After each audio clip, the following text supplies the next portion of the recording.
Greetings, all you no BSers and Silver Lakers. This is Derek Ralston from Photography by Derek Ralston, here with another studio tip.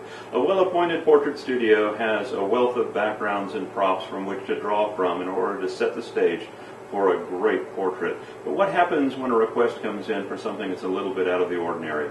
Well, you could open up that photography catalog and pay a lot of money for a prop that you might use once, maybe twice. The question is, are you going to get your money's worth out of that prop just for maybe one or two shoots? Well, I suggest you do what we do in the theater world, and that is, if you need a prop, either modify something that's currently available or build it yourself. And let me show you what I'm talking about. I had a mom that requested a shoot that was kind of a beach scene, wanted a little bitty Adirondack chair. Well, I could go out and buy one from a prop house for 89, 90 bucks, or I could go to the local clearance store and buy a Buzz Lightyear chair here. Has a nice shape to it. Spray paint it white with fusion paint, and for $4 on the clearance aisle, got me a nice little Adirondack chair. Photographs beautifully. But what about those items that are a little bit different? Well, how about rocks? You need rocks for your fairy sets or maybe an outdoor scene? Yeah, you can buy these or you can make them, and I'll show you how. Or how about that big one or two for a first or second birthday portrait? Are you going to go out and spend $200 for one? Well, what you can do is just go out, find you a big old piece of styrofoam.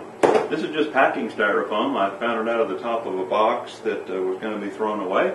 And all I did was I went to Photoshop, found a #1 that I liked the font for. I set the aspect ratio of the page up the same as it is in this block, blew it up, threw a grid on it, and printed it out, so I knew how many inches to measure over to kind of draw this thing out. And all you do is cut it out with ordinary hand tools. Drywall saw works great, and then kind of sand off the edges, and what you end up with is something that looks like this.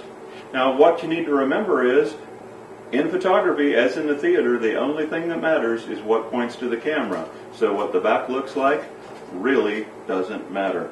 All I did was take a scrap piece, cut it off, use some toothpicks and white glue to make a foot for it, and then took fusion paint, made by Krylon. It's made for plastic, and what it does, it kind of melts the styrofoam a little bit, gives it a really nice texture, paints it up.